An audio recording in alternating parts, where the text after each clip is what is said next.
একটা দম্পতি কিভাবে পারে 2300 কোটি টাকার মালিক? মানে একটু ভাবতেও অবাক লাগে যে একটা সংসদ সদস্য 2300 কোটি টাকার মালিক।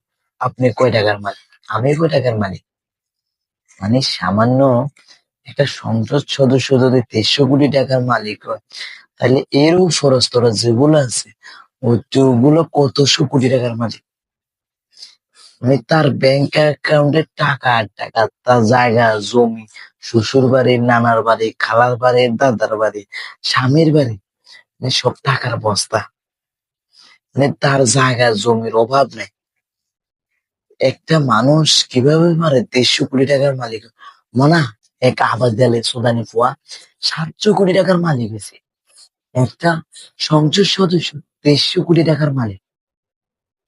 মানে আপনি ভাবতে পারেন একের পর এক একের পর এক কার টাকা রাজধানী, কার টাকা চোখ পাড়ায়, যে কিভাবে এই টাকা পাচার করছে, কিভাবে এই টাকা অর্জন করছে, কার টাকা নিয়ে, কিসের টাকা, জনগণের টাকা, আমার টাকা, আপনার টাকা নিয়ে এভাবে কোটি কোটি টাকা তার ব্যাংকে লেনদেন করেন। একটা মহিলা কিভাবে ব্যাংকের লেনদেন করতে করতে করতে কয়েকশো কোটি টাকা লেনদেন করছে, সে সে নিজেও জানে।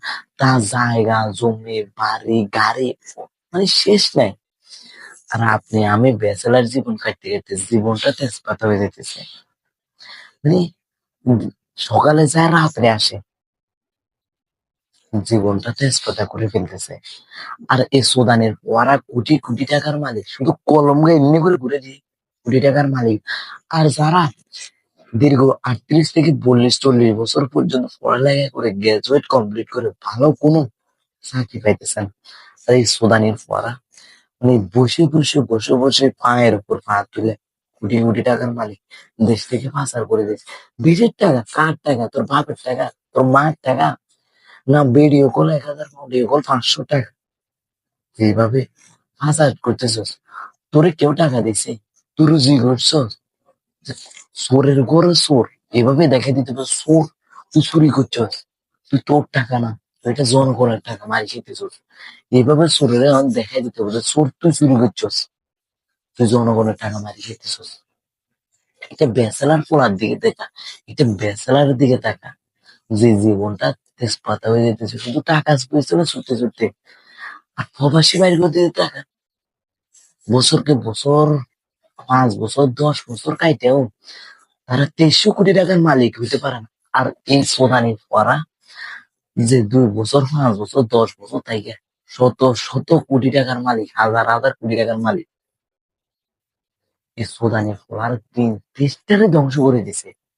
মানে দেশটা যে মানে ভাঙা হাড়ির মতন পড়ে আছে এমনি করে। আর ব্যাচেলাররা মানে যেখানে রাইত ওইখানেই খায়। বছরকে বছর, মাসকে মাস, শীত চলে যায়, গরমকাল চলে যায়, বর্ষাকাল চলে যায়, বৃষ্টিতে ভিজে, রোদে শুকায়। এটাই ব্যাচেলারের জীবন মনে হয়। আর এই সুদানের পোড়া একের পর এক কোটি কোটি টাকার মালিক ব্যাংকে লেনদেন করেন।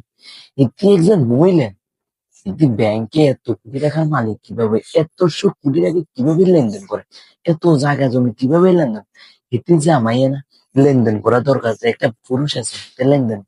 ওরে মা, মহিলা লেনদেন করে 2300 কোটি টাকার মালিক মহিলা। তার ব্যাংক অ্যাকাউন্ট ঘাটাঘাটি করতে করতে করতে মানে অভাব নাই তার লেনদেন। কিসের টাকা? দেশের টাকা পাচার করে এটি রাজরানী হয়েছে। আর এখন মামা 1400 করে আডো করতেছে মামা। কই থেকে পাইলো এটা? সবাই বলে যায় যে কই থেকে পাইছে এটা। ভিডিও কল 1000 না অডিও কল 500। মনে করো রিকি খারাপ